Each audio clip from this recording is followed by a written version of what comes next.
अस्सलाम वालेकुम, मैं हूं शाज़ेब खानज़ादा। तहरीक इंसाफ की हिकमत अमली में तब्दीली नजर आ रही है।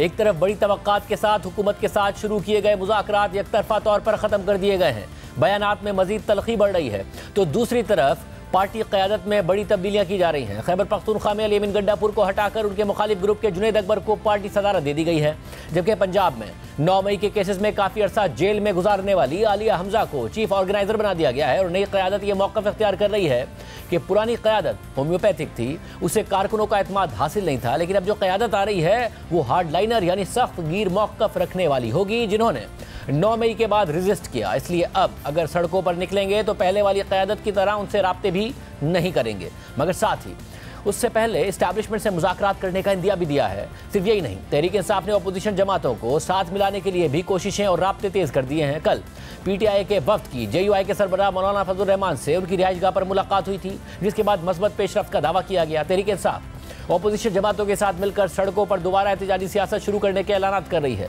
जल्द से जुलूसों के शेड्यूल अनाउंस कर रही है। 8 फरवरी को इलेक्शन में मुबैना धांधली के खिलाफ यौम सियाह मनाते हुए सवाबी में जलसे का ऐलान किया गया है। साथ ही 8 फरवरी को ही लाहौर में मीनार पाकिस्तान पर जलसे के लिए नई चीफ ऑर्गेनाइजर आलिया हमजा की तरफ से डिप्टी कमिश्नर को दरख्वास्त दे दी गई है। आज PTI के चेयरमैन बैरिस्टर गौहर खान ने कहा कि 1 महीना मुज़ाकरात हुए लेकिन कोई प्रोग्रेस नहीं हुई, हुकूमत अपना जवाब पहले शेयर कर देती तो इस पर गौर करते, मगर हुकूमत ने संजीदगी ही नहीं दिखाई। 8 फरवरी को सवाबी में जलसा होगा। हम अपने मैंडेट से दस्तबरदार नहीं हुए हैं। इसके अलावा तहरीक इंसाफ की नई क़यादत सड़कों पर निकलने और नई तरीके से एहतजाज करने पर गौर कर रही है। कल जियो न्यूज़ के प्रोग्राम कैपिटल टॉक में PTI खैबर पख्तूनख्वा के नए सदर जुनैद अकबर ने अपनी पुरानी क़यादत को होम्योपैथिक करार देते हुए कहा कि पहले हम जब निकलते थे तो हमारी क़यादत के उनके साथ राब्ते होते थे, इस दफ़ा हम निकलेंगे तो कोई राब्ता नहीं करेगा। एहतजाज के लिए PTI 3 ऑप्शंस पर गौर कर रही है, जिसमें से एक ऑप्शन डिस्ट्रिक्ट की सतह पर एहतजाज करने का है, दूसरा ऑप्शन दोबारा तैयारी के साथ इस्लामाबाद जाने का है, जबकि सबसे बड़ा ऑप्शन यह है कि खैबर पख्तूनख्वा की हुदूद से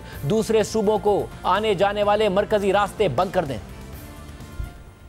आपको सूबाई सदर बनाने का बुनियादी मकसद ये है कि वर्कर्स को मैसेज दिया जाए कोई मुज़ाकरात नहीं है, पार्लियामेंट में कोई मसला हल नहीं होना, जो भी मसला हल होना है सड़कों पे होना है। बिल्कुल जी, हम तंजीम रिस्ट्रक्चर करेंगे तो उसमें वो जो हार्ड लाइनर है वो लोग सामने आएंगे, जो 9 मई के बाद जिसने रजिस्ट किया, जो कर सकते हैं, जो ये दरमियान वाले है, जो होम्योपैथिक क़यादत जो है वो साइड पे हो जाए। होम्योपैथिक क़यादत, वो होम्योपैथिक क़यादत जो भी हो, चाहे मरकजी ओहदे हो चाहे सूबाई ओहदे हो, ये पहले जब हम निकल आते तो हमारी क़यादत किन के साथ राबिते होते, बात होती, तो इस दफ़ा हम निकलेंगे तो कोई राबिता नहीं करेगा। निकलना है आपने, हम निकलेंगे, हम तीनों ऑप्शन पे, ये मुख्तलिफ ऑप्शन पे बात हमारी हो रही है। हम डिस्ट्रिक्ट वाइज एहतजाज करें, सवाबी को तो फाइनल हुआ है 8 तारीख को हम करेंगे। एक ऑप्शन ये है कि हम इस्लामाबाद की तरफ आए, हमें अंदाजा नहीं था कि रियासत ये भी कर सकती है, गोलियां भी चला सकती है। हम पोलिटिकल लोग थे, हम तो ये नहीं एक्सपेक्ट कर रहे आप इस्लामाबाद की तरफ दोबारा लॉन्ग मार्च भी कर सकते हैं, और तो इसकी तैयारी के साथ आए। जितने भी हमारे रोड है, चाहे गिलगित बल्तिस्तान की तरफ जाए,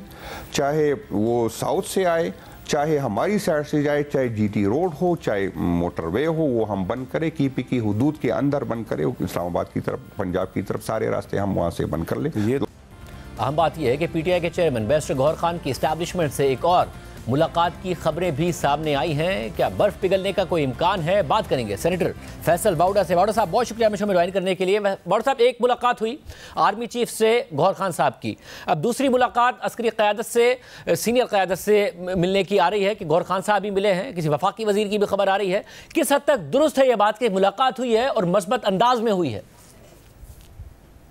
बहुत शुक्रिया शाज़ेब साहब। शाज़ेब साहब, सबसे पहले तो हम आज प्रोग्राम स्टार्ट कर लेते हैं कि जो पाकिस्तान के लिए खुश आइन और खुशखबरियाँ, और जो मैं आपके प्रोग्राम में कह के गया था कि पाकिस्तान में ट्रम्प कार्ड पे PTI को मायूसी होगी और पाकिस्तान को फ़ायदा होगा, और उसका क्रेडिट, फुली क्रेडिट जो है वो रोनाल्डो का जो किरदार अदा कर रहे हैं पाकिस्तान में ये सब ज़बरदस्त ख़बरों के लिए आर्मी चीफ़ का, उसको उनको क्रेडिट भी देना चाहिए और पाकिस्तानी कौम को मुबारकबाद भी देनी चाहिए जो आज मिस्टर बीच ने सारी अनाउंसमेंट की। And this means a lot, क्योंकि इस अनाउंसमेंट में वो फैमिली मेम्बर भी हैं ट्रम्प के, और ट्रम्प इंतज़ामिया का और उनके आने के बाद ये बड़ा एब्सोल्युटली क्लियर मैसेज आ गया है कि पाकिस्तान और उसकी इस्टेब्लिशमेंट के साथ वो बड़े कंफर्टेबल हैं। वैसे वो तो बार-बार जो आए हैं वो तो बार-बार कह रहे हैं मेरा इंतजामिया से कोई ताल्लुक नहीं है। अब दावा तो किया जा रहा है कि बड़े बिजनेसमैन है वो तो कह रहे हैं उनका कोई ताल्लुक नहीं है इंतजामिया से। अब पता नहीं सरमायाकारी कोई होगी नहीं होगी, कोई माजी में भी बड़े दावे किए गए हैं। और आप रोनाल्डो कह रहे हैं, आपने आर्मी चीफ से पूछा है क्या पता उन्हें मेसी पसंद हो?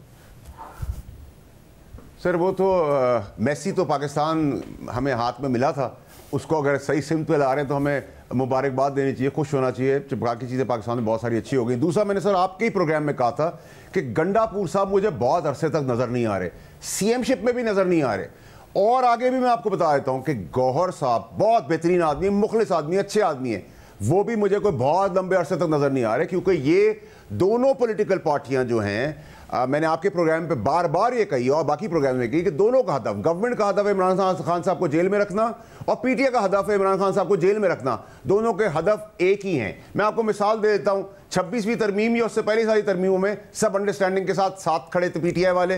पीका का मातम पिटाया कि पीका पीका पीका पीका पीका की कमेटी का, स्टैंडिंग कमेटी का चेयरमैन पीटीआई का है, उसने वोट किया है, उसकी इजाजत से आया है, तो फिर आप क्या कहते हैं? मगर उसे डिसोन कर रहे हैं क्योंकि आप व्हाट्सएप सर आज जमानती की जमानत गवर्नमेंट की तहरीके इंसाफ है। आप खुद भी सेनेटर है, वो डिसोन कर रहे हैं जो चेयरमैन थे स्टैंडिंग कमेटी के, उन्होंने कहा ये हम इन्हें शो कॉज भी कर रहे हैं, बिल्कुल भी इसके हामी नहीं है, और वो डिसोन कर रहे हैं सेनेटर साहब को।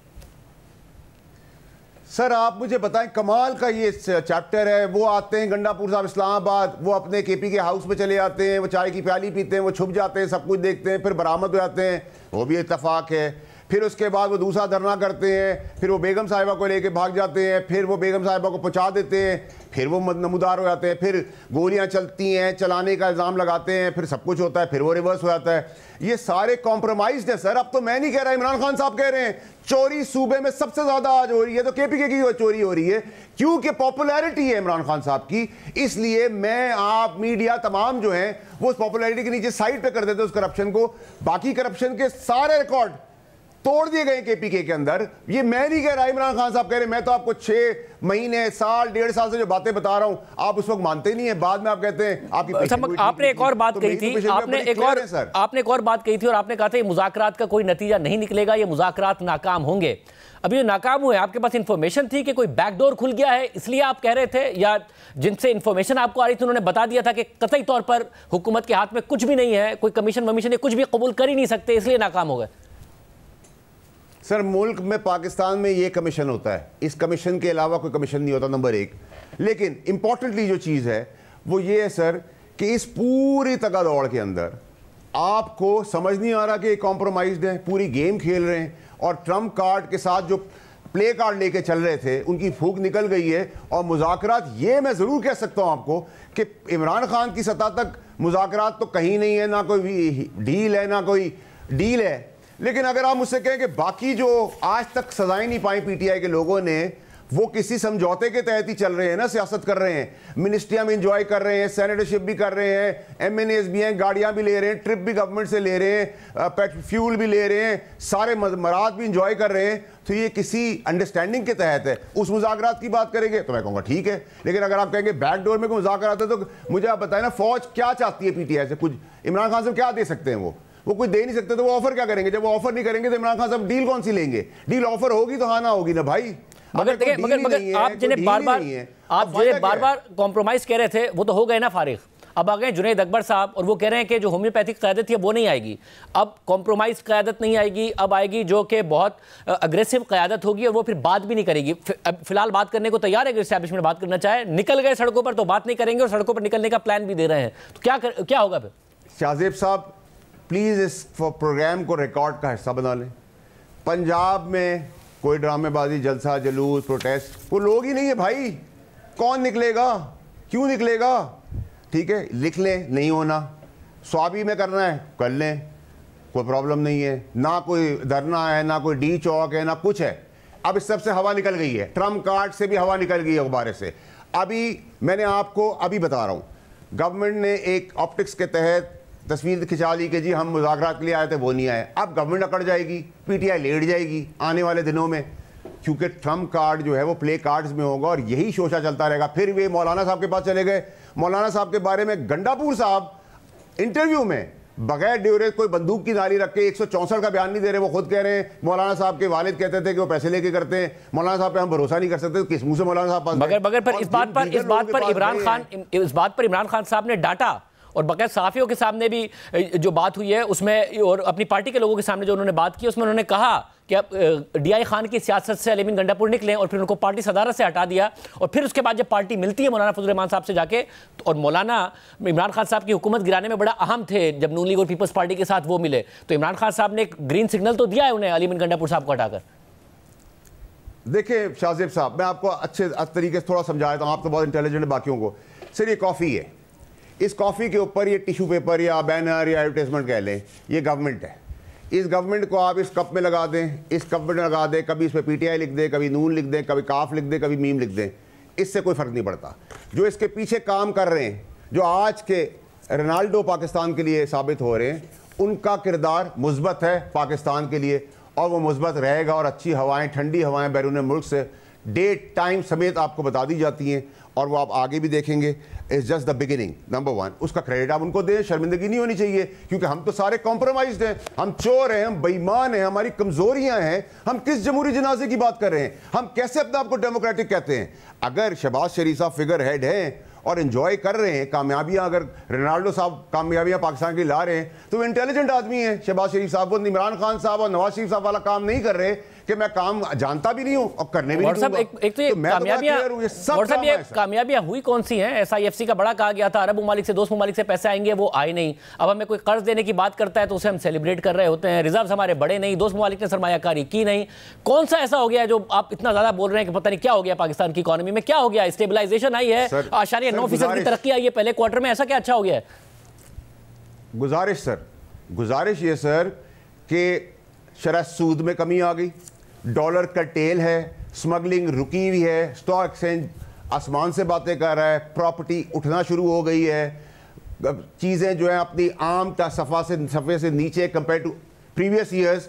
तो ये सर मेरा बाप तो नहीं कर रहा, कोई जमहूरी आदमी तो नहीं कर रहा। ये IPP से जो बिल साइन करा है मेरा बाप और कोई जमहूरी आदमी नहीं कर रहा। मैं बड़ा क्लियर हूं सर, अच्छा लगे बुरा लगे। महंगाई की रफ्तार में कमी जरूर आई है, चीजों की कमी आप बुनियाद पर कह रहे हैं करके दे रही है पाकिस्तान के लिए। तो कौन सी सरमायाकारी, कौन सी तरक्की आई है? 8.9% की पहले क्वार्टर में तरक्की की है। लार्ज स्केल मैन्युफैक्चरिंग जो है वो मुसलसल नेगेटिव है। पाकिस्तान की स्टेबिलिटी जरूर आई है, पाकिस्तान को तरक्की बहुत दूर है। जिसके लिए जो वादे और दावे किए गए थे सरमायाकारी के, वो अभी तक नहीं हुए हैं। आप कह रहे हैं वो हो जाएगी सरमायाकारी? अभी तो सर इब्तदाई इश्क है सर, ये तो अभी इब्तदा हुई है इश्क की। रोता है क्या? आगे आगे देखिए होता है क्या। जो दावे किए जा रहे थे डिफॉल्ट के, जो दावे किए जा रहे थे कि दिवालिया हो जाएगा पाकिस्तान का, वो सर नहीं हो रहा। और उसके जामिन ये हैं जमहूरी लोग नहीं हैं। आपको जमहूरी लोगों को अच्छा लगे बुरा लगे सर, मैं तो स्ट्रेट बात करता हूँ, बाद में लोगों को समझ में आती है, बाद में लोग मानते हैं, उसको पेशेंगोई का नाम दे देते हैं, उसको इन्फॉर्मेशन का नाम दे देते हैं। तो मैं तो बड़ा क्लियर हूँ सर, ना पहले किसी का रोल था ना आगे किसी का रोल है। ये जमहूरी जनाजा जब तक आपका ठीक नहीं होगा, जब तक आपका अदालती निज़ाम ठीक नहीं होगा। अदालती निज़ाम के अंदर आप मुझे बता दें कि मैं किस बात को मान लूँ। एक तरफ आप कहते हैं कि भुट्टो साहब को फांसी गलत हो गई, 45 साल बाद कहते हैं गलत हो गया, मुझे भुट्टो साहब वापस दे दें। आप कहते हैं नहीं दे सकते, टिकर चलते हैं, ब्रेकिंग चलती है, फ़ायदा क्या हुआ इस फैसले का? आप कहते हैं इमरान खान, सुप्रीम कोर्ट कहता है सादिक और अमीन है, फिर आप उनको क्रिमिनल केस करते जेल कर देते हैं। वो सच था, आज सच है। नवाज शरीफ को पैसे ना लेने पर, ये पहला था, ना लेने पर डिस्क्वालीफाई कर दिया, टाइम बार होने का क्वालिफाई कर दिया। वो मैं उसको सच कहूँ, इसको सच कहूँ। फिर मैं आपको, आप देखें कि आप जिनको फॉर्म 47 कहती थी PTI, उसको लीगलाइज भी PTI ने कर दिया। उनसे क्यों मुज़ाकरात किए, उनसे आज भी क्यों बातें कर रहे हैं, क्यों बारात ले रहे हैं, क्यों सब कुछ ले रहे हैं। तो मैं सच किसको मानूं, इसको मानूं, उसको मानूं? अब एक नई क़यादत है, मुझे बताइएगा, और वो कह रही है कि जमहूरी जनाजे का शौक था तो एंजॉय करें। मगर एक क़यादत है, वो कह रही है मुज़ाकरात करने कर लें, अगर वरना जब हम सड़कों पर निकलेंगे बात नहीं करेंगे। और वो इस्लामाबाद के एंट्री पॉइंट्स बंद करने की भी बात कर रहे हैं कि अब हम ये भी कर सकते हैं कि हम इस्लामाबाद में जो दाखिले होंगे उसके एंट्री पॉइंट्स बंद कर दें, क्योंकि इस्लामाबाद में जो लास्ट टाइम वो आए एक्सपीरियंस जो हुआ 26 नवंबर को, तो बेहतर है कि एंगेजमेंट की जाएगी नहीं की जाएगी इदारों की तरफ से भी। शाहजेब साहब, मैं आपको दो चीज़ें बताता हूँ जल्दी से। इस गवर्नमेंट के अंदर भी एक शहजाद अकबर मौजूद है, इसी गवर्नमेंट के अंदर एक आज़म खान मौजूद है। जो वक्त बदलने के बाद आप लोग फिर सर पीटेंगे, और मैं टाइम से पहले आपको बता रहा हूँ, नंबर 1। नंबर 2 ये कि ना ऐसा एंट्री पॉइंट बंद होगा, कुछ और बंद हो जाए तो मुझे नहीं पता, लेकिन ना कोई एंट्री पॉइंट बंद हो रहा है, ना डी चौक हो रहा है, ना कोई धरना हो रहा है, ना कोई मरना हो रहा है, ना कोई एहतजाज हो रहा है, ना कोई चेंजेस आ रही है, ना कोई इमरान खान साहब को चाहता है PTI समेत कि वो जेल से बाहर आ जाएं। तो सर फिर हासिल रसूल इमरान खान साहब को क्या हुआ? आज इमरान खान साहब को क्या मिला 2 साल के अंदर? इमरान खान साहब की किस चीज़ में रियायत हो गई है? मुझे आप बता देना सर। इतनी पार्टी ड्रामे कर रही है, इतने दावे कर रही है। अब तो इमरान खान साहब कह रहे हैं, जो जुनेद साहब की आपने बात की, खरा आदमी है कोशिश करेगा, पुराना आदमी है कोशिश करेगा, नहीं करेगा छोड़ के चला जाएगा। काजी साहब हैं, वो आके पब्लिकली कह रहे हैं कि इमरान खान साहब कह रहे हैं इन इन इन इन वजारतों में चोरी हो रही है। सर तो मैं तो नहीं कह रहा, मैं तो झूठा था, मैं तो मुखालिफ हो गया था, मैं सब कुछ था। जो पुराने लोग हैं, जो फेस, ये अहम बात है, मतलब ये अहम बात है कि खुद इमरान खान साहब ने ज़ाहिर करप्शन के खिलाफ नारा लगा कि उन्होंने अपनी जमात बनाई और वो खुद खैबर पख्तूनख्वा में करप्शन की बात कर रहे हैं, गवर्नेंस के ऊपर सवालात उठा रहे हैं। ये ज़रूर एक अहम बात है। बट अब इस सारे के सारे में इमरान खान साहब को क्या जेल में रखा जा सकेगा? कि सजा हो गई, अपीलों में मामला जाएगा, अब वो ये कह रहे हैं कि जी कोर्ट पैकिंग हो रही है, कोर्ट पैकिंग के जरिए मेरे खिलाफ फैसले आएंगे उन्हीं जजेस को जो पहले फैसले दे चुके हैं, या फिर जो कॉम्प्रोमाइज ने उन्हें लगाकर और मेरे केस लगाकर मुझे जेल में रखा जाएगा। तो अब मामला इस तरीके से आगे बढ़ेगा। देखिए शाहजेब साहब, मैं बड़ा क्लियर हूँ, 190 मिलियन पाउंड एक ओपन एंड शट केस था। मैंने उस वक्त भी कहा, आप ही के चैनल के अंदर, मीर साहब के शो के अंदर, मेरी बहन जरताज गुल साहिबा को जब मैंने कहा अपने बच्चों की कसम खा के बोले, मैंने कहा था काबीना में, तो उन्होंने कहा हाँ तुमने काबीना में as minister, prime minister Imran Khan साहब को कहा था इस काम के ऊपर 190 मिलियन के ऊपर। ऐसा ये काम ये गवर्नमेंट कर रही थी जो मैं रोक रहा हूँ, नंबर 1। नंबर 2 सर ये कि आप इस हाई कोर्ट में ये जाएगा, वहाँ भी इसके अंदर ये कंटिन्यू रहेगी सज़ा, इससे ऊपर जाएगा तो अभी 6-8 महीने 10 महीने तो मुझे कोई चीज़ नज़र नहीं आ रही, क्योंकि इसके अंदर एविडेंस बहुत मजबूत है, ये एक बहुत सॉलिड केस है, ठीक है। तो ये गलती तो इमरान खान साहब से करवा दी गई और उन्होंने खुद साइन ऑफ की है, तो इसके अंदर तो 2 राय नहीं होनी चाहिए। अब आप मुझे कहें वो चोर आदमी था, तो मैं आपको कहूँगा 2018 से पहले मैंने चोरी नहीं देखी थी, लेकिन 2018 के बाद सारे बेईमानी के कामों के अंदर उन्होंने बैक कहा, क्योंकि उनकी बेगम साहिबा साथ थी। आपने आर्मी चीफ जो उस वक्त डीजी आईएसआई साहब डीजी आईएसआई थे, उस वक्त उन्होंने शवाहिद दिए, सच बताया, सबूत दिए, वीडियोस दी, ऑडियोस दी, कागजात दिए, तो आपने उनको फारिग कर दिया। तो ये सब चीज़ें कौम के सामने है ना। अब आप मुझे कहें 2018 के बाद चेंजेस आई इमरान खान साहब की पर्सनैलिटी के अंदर, तो बिल्कुल आई। जो इमरान खान साहब को मैंने पहले 15 साल में नहीं देखा, वो आखिरी 3 साल में देखा, तो मैं तो उस वक्त ही बोल रहा था, आज भी मैं कह रहा हूँ आंखों से पट्टी खुल रही है और उनकी खुल रही है। जैसे इमरान खान साहब अपने हाथ में ले लेंगे चीज़ें, मुखलिस लोगों के हाथ में दे देंगे, उस दिन चीज़ें बेहतर हो जाएंगी। लेकिन प्रॉब्लम यह है कि पीटीआई नहीं चाहती, जिस दिन इमरान खान साहब मफरूजे के तौर पर बाहर आ जाएंगे, उस दिन ये पीटीआई की 80% शक्लें आपको नजर ही नहीं आएंगी। सब प्रेस बहुत शुक्रिया। फैसल ऑर्डर साहब हमारे साथ मौजूद थे। सीना साहब की वड़ाई साहब हमारे साथ मौजूद है, उनसे बात करते हैं। वड़ाई साहब बहुत शुक्रिया हमें ज्वाइन करने के लिए। वड़ाई साहब, मुज़ाकरात हो गए नाकाम और अब तहरीक इंसाफ दोबारा कह रही है या तो इस्टेब्लिशमेंट सबसे मुज़ाकरात करेगी तो कर लेंगे, सड़कों पर निकलेंगे तो फिर बात नहीं करेंगे। आपको लग रहा है कि कुछ और एक नया मामला सामने आने वाला है? तहरीक इंसाफ की पहले एहतजाज नाकाम हुआ, मुज़ाकरात भी नाकाम हो गए, तो नए एहतजाज जानदार हो सकते हैं, हुकूमत के लिए कोई खतरा हो सकता है, क्योंकि हुकूमत पूरे एतमाद नजर आ रही है। देखिए, as a democracy lover person मेरा तो ये मानना है कि जमहूरियत नाकाम हो जाए तो उसका इलाज और जमहूरियत है, मुज़ाकरात नाकाम हो जाए तो उसका इलाज और मुज़ाकरात है, ठीक है। तो इसलिए मुज़ाकरात नाकाम होना एक धचका ज़रूर है, लेकिन मेरा ये ख्याल है कि नहीं, इसी में से रास्ता निकलेगा और कोई रास्ता सड़कों पे जाके तहरीक इंसाफ ने देख लिया, उसकी जो बारगेनिंग पोजीशन थी वो पहले से कमज़ोर हुई।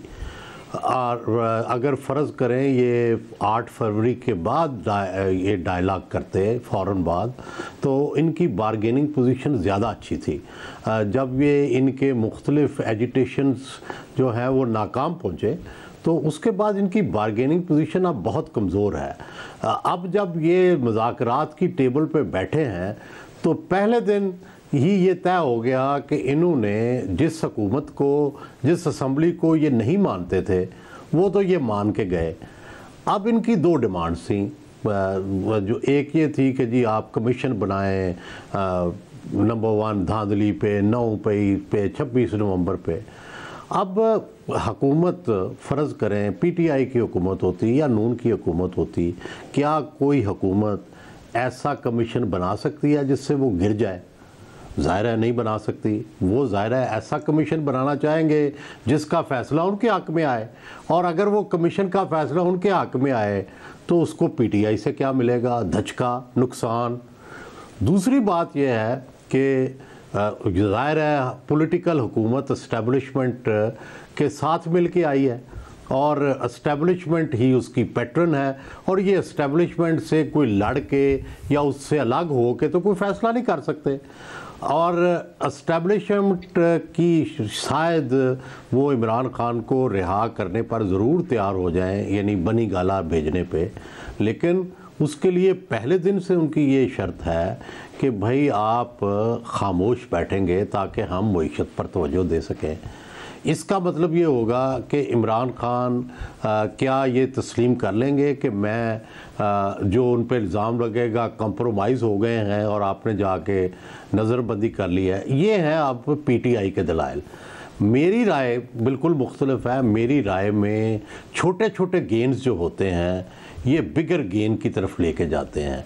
अगर पीटीआई को धांधली कमीशन ऐसा मिलता है जो गोलमोल होता है, जिसका कोई बड़ा फ़ायदा नहीं, तो ले लेना चाहिए, चाहे उसके रिज़ल्ट इनके हक़ में आए ना आए। लेकिन एक तो चीज़ तय होगी कि इस इलेक्शन के अंदर हुकूमत को भी मजबूर होना पड़ा कि उन्हें धांधली कमीशन बनाना पड़ा। दूसरा, इमरान खान जब जेल से निकल के बनी गाला जाएंगे, चाहे खामोशी की शर्ती हो, फिर भी वो पहले से बेहतर पोजीशन में जाएंगे, बनी गाला में जाएंगे, और एक रास्ता खुलेगा एस्टेब्लिशमेंट से और नून से। जैसे मगर अब हुकूमत ये कहती है ऐसा कोई ऑप्शन है ही नहीं ऑन द टेबल। खान साहब जब ट्वीट्स करते हैं और उनके जो रहनुमा इमरान खान साहब से जाके कहते हैं कि ज़रा सीज़ फायर थोड़े टाइम के लिए होना चाहिए, तो वो यही आके अगर ऑफ द रिकॉर्ड में उनसे बात करें बताते हैं कि इमरान खान साहब की यही राय है कि इस इस्टेब्लिशमेंट ने हमसे हमारे लिए दरवाजे खोलने नहीं है, मामला बहुत ज़्यादा पर्सनल है, इसलिए मेरे खामोश रहने का कोई फ़ायदा नहीं है। वो 2 दिन खामोश रहते हैं, फिर एक ट्वीट या एक बयान उनकी तरफ से आ जाता है। वाकई उनकी अगर ये नाउमीदी है कि मौजूदा जो क़यादत है उसके होते हुए कोई रास्ता निकलना ही नहीं है, मेरे लिए दरवाज़ा खुलना ही नहीं है, दुरुस्त है? देखिए शाहज़ेब साहब, दुनिया में जो पॉलिटिक्स के मायार तय हुए हैं, ख़ासकर आप हिंदुस्तान पाकिस्तान की हम बात कर लेते हैं, बाकी दुनिया को छोड़ देते हैं, कि देखें मोहम्मद अली जौहर, हसरत मोहानी, गांधी, मुस्लिम लीग की लीडरशिप, ये सारे अंग्रेज़ों की जेलों में रहे। लेकिन और उसके बाद फिर एक लंबी पाकिस्तान में है, गफ़ार खान है, जो है एक नवाबजुदा नसरुल्लाह खान है, भुट्टो है, ये सब जेलों में रहे। लेकिन एक असूल हमेशा मद्देनज़र रखा, वो था कि कभी रियासत से ताकत के ज़रिए टक्कर नहीं लेनी, हमेशा मज़ाहमत की सियासत करनी है अपनी कुर्बानी दे के। और वो क्या है, जेल जाना है, भूख हड़ताल करनी है, मुजाहरा करना है, इससे आगे नहीं जाना, रियासत से लड़ना नहीं है। पीटीआई जो है इससे यही गलती हो रही है बार बार कि ये रियासत से लड़ने की कोशिश करती है, और जब आप रियासत से लड़ते हैं तो वो चूँकि आपसे बहुत ताकतवर है, सारी पॉलिटिकल पार्टीज़ में मिल जाए तो वो ताकतवर है, तो फिर वो रियासत से जब जवाब आता है तो पॉलिटिकल पार्टीज़ को ऐसा धचका लगता है कि वो बहुत पीछे चली जाती हैं।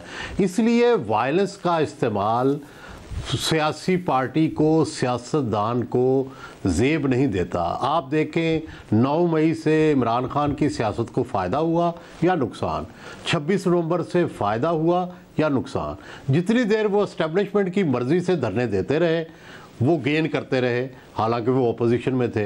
वो धरना जो नाकाम होता था उसको भी सारे लोग कहते थे कामयाब हो गया।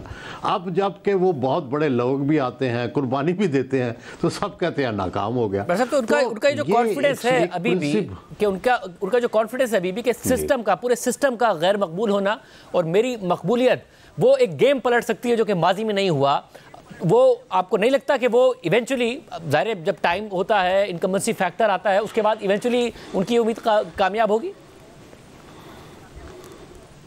देखिए शाहज़ेब साहब, मैं 9 मई से पहले 3 दफ़ा खान साहब से मिला, और वहाँ पे खान साहब के इर्द गिर्द भी और उनके बाहर जो लोग बैठे थे, उन सब का ये ख्याल था कि पाकिस्तान के अंदर एक इनकलाब आ चुका है, और जिस वक़्त खान साहब एक कॉल देंगे तो उस वक़्त पूरा मुल्क जो है वो खड़ा हो जाएगा।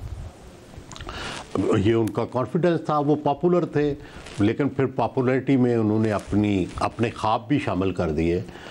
सवाल ये है कि क्या आपका वोटर जो है, क्या वो आपके लिए स्ट्रीट फाइट कर सकता है?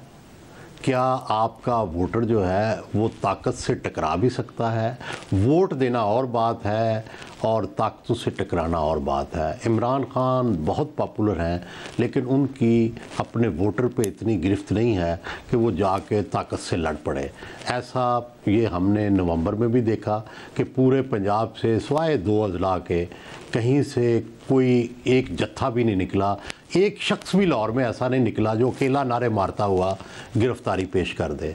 तो इसका मतलब है कि उनकी पॉपुलैरिटी तो मौजूद है, उनकी अपने वोटर पर गिरफ्त ये नहीं है जो कि बहुत भुट्टो की रही या और लोगों की रही कि वो उसके लिए अपने आप को आग लगा लें या ताकत से लड़ जाएं या कोड़े खा लें।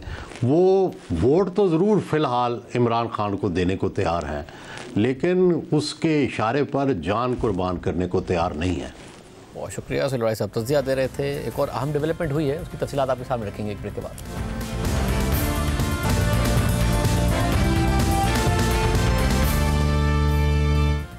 इंसानी स्मगलर्स से लेकर FIA के एहलकारों और अफसरों तक और फिर खुद DG FIA तक तारिकीन वतन की कश्तियां डूबने के बाद हुकूमती कार्रवाइयों का दायरा वसी होता जा रहा है और साथ ही इन कार्रवाइयों पर सवाल भी उठ रहा है। पहले जून 2023 में 200 से जायद पाकिस्तानी यूनान के करीब समंदर में डूबकर हलाक हो गए। फिर सिर्फ 1 माह पहले गुज़िश्ता साल दिसंबर में भी इसी तरह का एक वाक़या पेश आया था, जिसमें लीबिया से यूनान जाते हुए गैर कानूनी तारिकीन वतन की कश्ती हादसे का शिकार हो गई थी और इसमें तकरीबन 40 पाकिस्तानी मारे गए थे। और फिर 16 जनवरी को मगरबी अफ्रीका के रास्ते गैर कानूनी तौर पर स्पेन जाने वाली कश्ती हादसे का शिकार हो गई थी, जिसमें 44 पाकिस्तानियों समेत 50 अफराद मारे गए थे। इन दोनों वाक़यात के बाद इदारे हरकत में आ गए थे और इंसानी स्मगलर्स के खिलाफ क्रैकडाउन शुरू हुआ। मुतादिद गिरफ्तारियां भी हुई, हत्ता कि FIA ने अपने 35 एहलकार भी बरतरफ कर दिए, जबकि 13 के खिलाफ मुकदमात भी दर्ज कर लिए। गुज़िश्ता रोज़ ही ये खबर भी आई कि DG FIA ने यूनान कश्ती हादसे की तहकीकात के नतीजे में FIA के 3 मजीद अफसरान समेत 10 एहलकारों को नौकरी से बरतरफ कर दिया है। और अब आज ये खबर आ गई है कि कश्ती हादसात और लोगों की गैर कानूनी हिजरत रोकने में नाकामी पर DG FIA को ही ओहदे से बरतरफ कर दिया गया है। DG FIA अहमद इसहाक जहांगीर को ओहदे से हटाकर OSD बनाने का नोटिफिकेशन जारी कर दिया गया है और जियो न्यूज़ के ज़राए के मुताबिक वज़ारत दाखिला ने DG FIA की बरतरफी के लिए वज़ीर आज़म को समरी भिजवाई थी, जिस पर वज़ीर आज़म शहबाज शरीफ ने DG FIA को ओहदे से हटाने की मंजूरी दे दी। ज़राए का कहना है कि DG FIA को कश्ती हादसात पर सुस्त तहकीकात की वजह से ओहदे से हटाया गया है।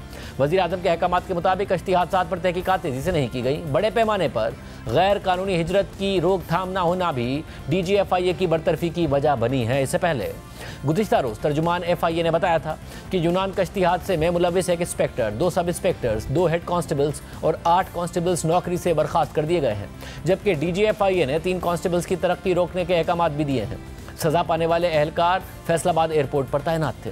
इससे कुछ दिन पहले FIA की इंक्वायरी रिपोर्ट में ये हक़ाइक़ भी सामने आए थे कि यूनान कश्ती हादसे के मुतासरा नौजवानों को फैसलाबाद एयरपोर्ट पर ना रोकने के लिए FIA के 18 एहलकारों ने पैसों के एवज़ ताउन किया था।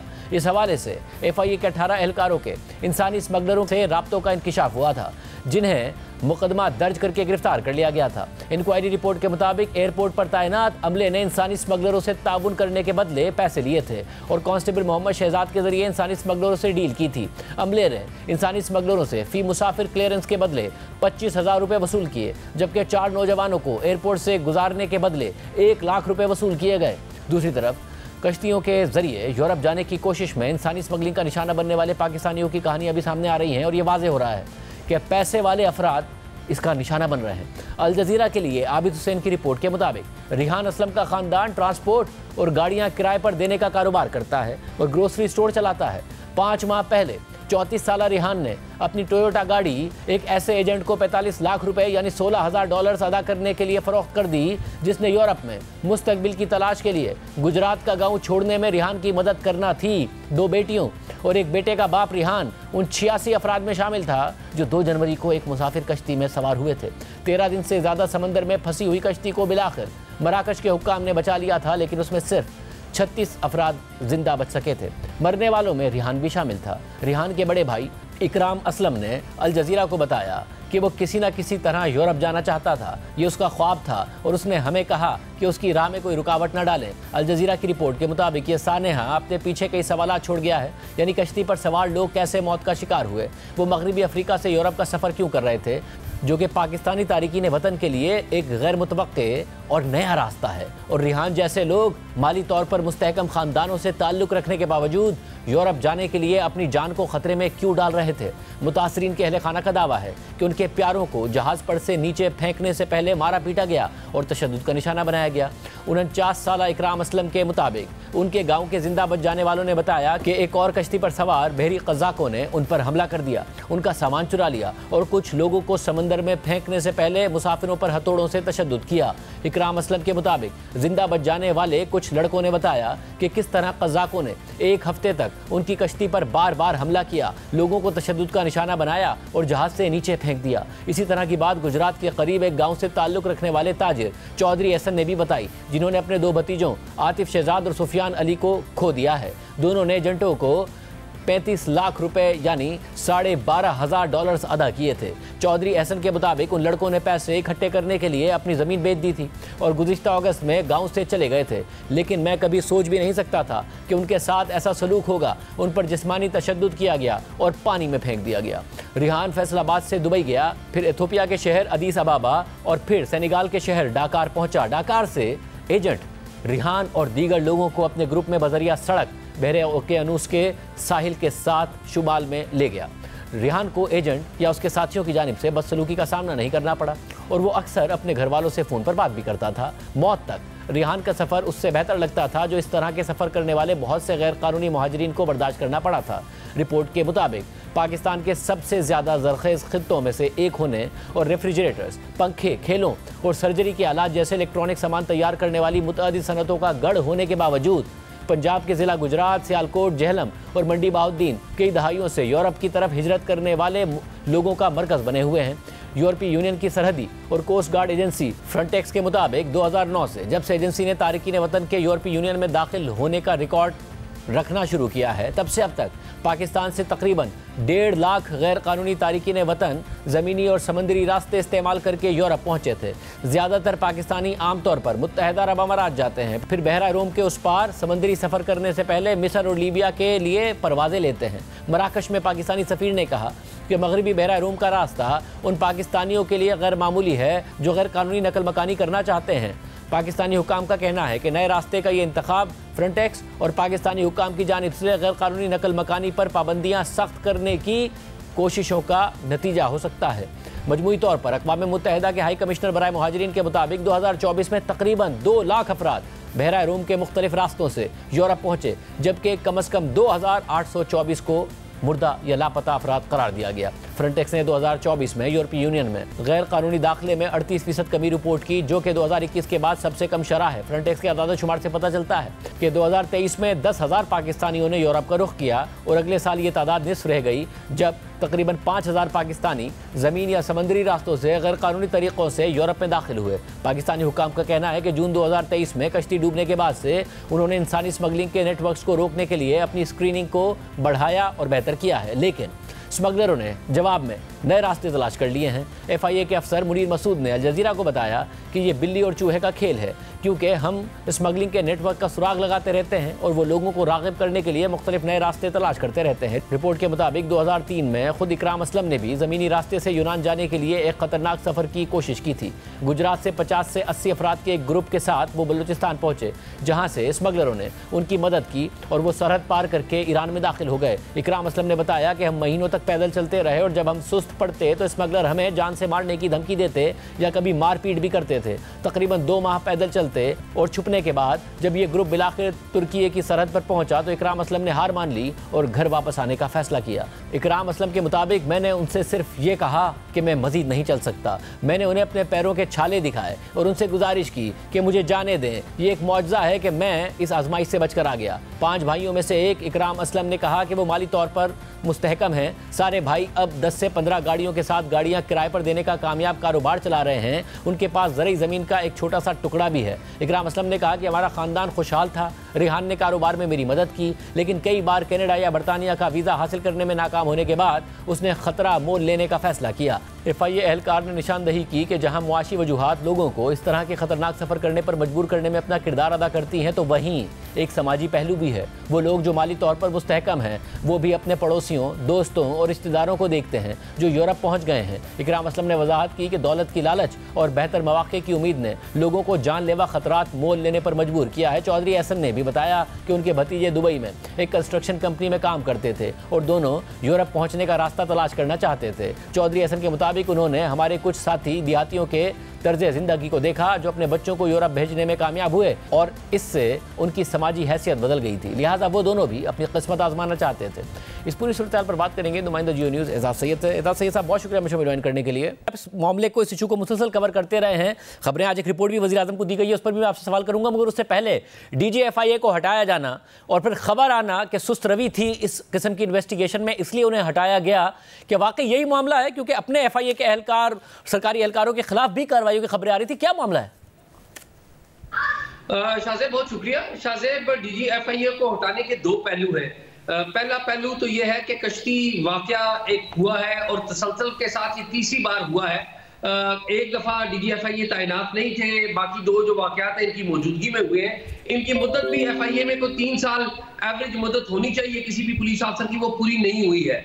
लेकिन जो अहम मामला है वो ये है कि ब्यूरोक्रेसी के अंदर भी बहुत सारी साजिशें हैं, बहुत सारी चीजें हैं जो आमतौर पे हम रिपोर्ट नहीं करते। बहुत सारे ऐसे लोग हैं जो DG FIA की जगह पर आना चाहते थे, और ये जो कश्ती हादसा है इसमें कोई शक नहीं है कि FIA के जो एहलकार हैं वो भी जो ह्यूमन स्मगलर्स हैं उनके साथ मुलव्वस होते हैं। बल्कि आज से 5 दिन पहले एक मीटिंग हुई थी जिसमें प्राइम मिनिस्टर शहबाज शरीफ उसको हेड कर रहे थे। उस मीटिंग में भी जब प्राइम मिनिस्टर ने पूछा कि जो साल 2023 में कश्ती वाकया हुआ था तो उसकी रिपोर्ट, इंक्वायरी रिपोर्ट पर इम्प्लीमेंटेशन थी तो क्यों नहीं हुई, तो इस पर जो मौजूदा DG FIA या जो हाल ही में दोष हुए, इन्होंने बड़ा ब्लंट अंदाज में कहा कि देखिए इसमें FIA की कैपेसिटी का इशू भी है और हमारी सुस्ती भी है। आमतौर पर सरकारी अफसर, आपको पता है कि अपनी कोई कजी कोताही हो उनके इदारे की या उनकी तरफ से, तो उसको कवर करते हैं। तो इन्होंने ये बात तस्लीम की। अब मामला ये है कि जो ह्यूमन स्मगलिंग का मामला है, अगर ब्रॉडर व्यू में देखा जाए, ये FIA तो एक कोना है, असल में तो ये सोशो इकोनॉमिक इशू है जिसमें ज़ाहिर FIA का एक रोल है। अनफॉर्चुनेटली जो ब्रॉडर इशू है, सोशो इकोनॉमिक इशू, उसको हम देखते नहीं है। DG FIA तब्दील हो जाता है, नीचे जो सिस्टम है वो वैसे का वैसा रहता है, और फिर आप देख लीजिएगा इस वक्त जब आज DG FIA चेंज कर दिया, आज भी 5000 के करीब जो इलीगल माइग्रेंट्स हैं पाकिस्तान से गए हुए, वो लीबिया में मौजूद हैं। 2-3 हजार के करीब मोरितानिया में मौजूद है, जो कि यूरोप में जाने की कोशिश कर रहे हैं। डेली की बुनियाद पे कोशिश हो रही है। ये कश्ती हादसा तो वैसे ये ज़ाहिर अहम अदालत शुमार है, तो फिर वजीर आजम को क्या रिपोर्ट दी गई है, क्या उसके मंदरजात हैं? देखिए, वजीर आजम को आज एक गैर मामूली इजलास था, तकरीबन 1 बजे शुरू हुआ, और उस इजलास में मेरी इत्तलात के मुताबिक एक इंटेलिजेंस इदारे ने, एक फौजी इंटेलिजेंस इदारे ने कमोबेश 80 सफ़हात की एक रिपोर्ट पेश की, जिसमें उन्होंने बताया कि किस तरीके से FIA के जो लोग हैं वो भी मुलव्वस हैं, और कुछ ऐसे FIA के एहलकारों के बारे में भी मेरी इत्तलात के मुताबिक जिक्र किया गया जो एक्स पाकिस्तान लीव लेकर पाकिस्तान से जा चुके हैं।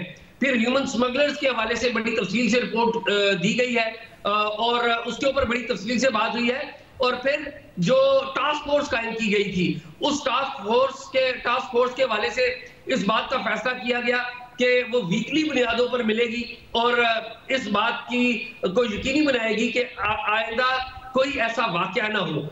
कश्ती वाकया तो एक है, लेकिन असल मामला तो है कि यहाँ से इलीगल लोग जो जाते हैं वो मामला है, और इस हवाले से काफी सारे इकदाम किए गए, और उनमें एक अहम इकदाम ये भी है हमारी इत्तलात के मुताबिक, जो इलीगल डिपोटीज हैं जो मुख्तलिफ मालिक ने डिपोर्ट किए थे, उनके नाम भी, उनके ऊपर भी सफरी पाबंदियां ऐड की जा रही हैं। बहुत शुक्रिया, ऐसे तफसीलात बता रहे थे। प्रोग्राम ब्रेक शामिल करते हैं, एक और आम खबर की तफसीलात आपके सामने रखेंगे।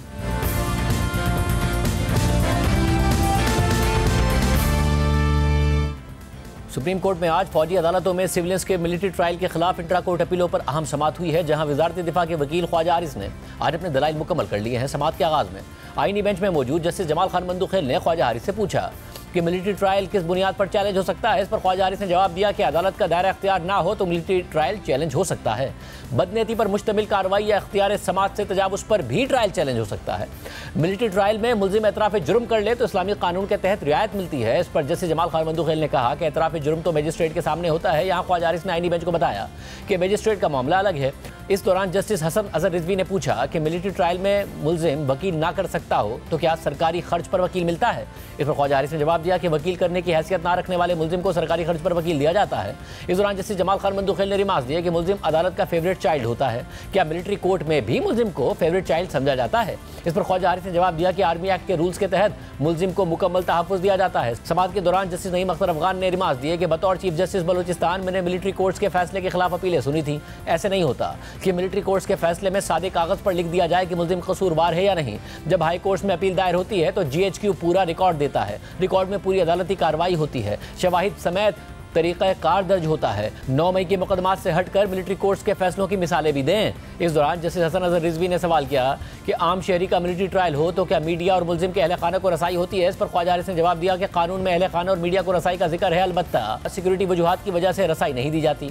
समाअत के दौरान जस्टिस हसन अजहर रिजवी ने पूछा कि केस कंडक्ट करने वाले का कोई तजर्बा होता है या पहली बार बिठा दिया जाता है। जबकि इस दौरान जस्टिस मोहम्मद अली मजहर ने पूछा कि जिस तरह हम जजेस बैठे होते हैं क्या मिलिट्री कोर्ट्स में भी इसी तरह की सीटिंग होती है। इस दौरान वज़ारत दिफा के दूसरे वकील ने खड़े होकर जवाब दिया कि जज एडवोकेट जज के साथ बैठता है, हमने भुगता है। ख्वाजा हारिस ने अपने साथी वकील की बात की तायीद करते हुए कहा कि जी जजिस के साथ ही जज एडवोकेट बैठता है। समाअत के दौरान जस्टिस जमाल खान मंदूखेल ने रिमार्क्स दिए कि आजकल हमारा मुल्क इतना ट्रेन हो चुका है कि 8 जजिस के फैसले को 2 जजिस कह देते हैं कि गलत है। इस दौरान जस्टिस मुसर्रत हिलाली ने रिमार्क्स दिए कि अफसोस सोशल मीडिया पर ऐसा तासुर दिया जाता है जैसे हम किसी सियासी जमात से ताल्लुक़ रखते हैं। मेरा ताल्लुक़ खैबर पख्तूनख्वा से है।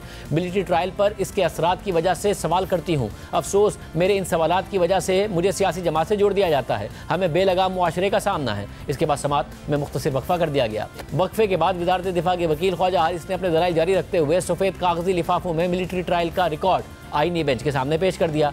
मिलिट्री ट्रायल की 7 कॉपियां आईनी बेंच के 7 जजेस को फराहम की गई। ख्वाजा हारिस ने दलाइल जारी रखते हुए कहा कि अदालत ट्रायल का तरीक़ाकार देख ले। ट्रायल से कबल पूछा गया कि किसी को लेफ्टिनेंट कर्नल अम्मार अहमद पर कोई एतराज़ तो नहीं, किसी ने भी एतराज़ नहीं किया। इस दौरान जस्टिस जमाल खान मंदूखेल ने रिमार्क्स दिए कि रिकॉर्ड तो अपील में देखा जाना है, हमारे लिए रिकॉर्ड का जायज़ा लेना मुनासिब नहीं है। इस दौरान जस्टिस अमीनुद्दीन खान ने रिमार्क्स दिए कि हम ट्रायल को मुतासिर नहीं होने देंगे। इसके बाद जस्टिस मुसर्रत हिलाली के अलावा आईनी बेंच के 6 जजेस ने फौजी ट्रायल का रिकॉर्ड वज़ारत दिफा को वापस कर दिया। समाअत के दौरान वज़ारत दिफा के वकील ख्वाजा हारिस ने अपने दलाइल जारी रखते हुए कहा कि मिलिट्री कोर्ट में आज़ादाना और गैर जानिबदाराना ट्रायल होता है। मिलिट्री कोर्ट में पब्लिक को समाज सुनने का मौका दिया जाता है। मिलिट्री कोर्ट्स में फेयर ट्रायल के तकाजे पूरे किए जाते हैं। मिलिट्री कोर्ट्स आज़ाद है। इस दौरान दरख्वास्त गुजार के वकील ने कहा कि अगर मिलिट्री ट्रायल इतना ही अच्छा है तो फिर सारे केसेस उनको भिजवा दें। इस दौरान जस्टिस हसन अजहर रिजवी ने ख्वाजा हारिस को मुखातिब करते हुए रिमार्क्स दिए कि आपकी जानिब से दिए गए रिकॉर्ड का जायज़ा लिया गया, तफसील में नहीं गया। 9 मई के वाक़यात में बज़ाहिर सिक्योरिटी ऑफ स्टेट का मामला नहीं लगता।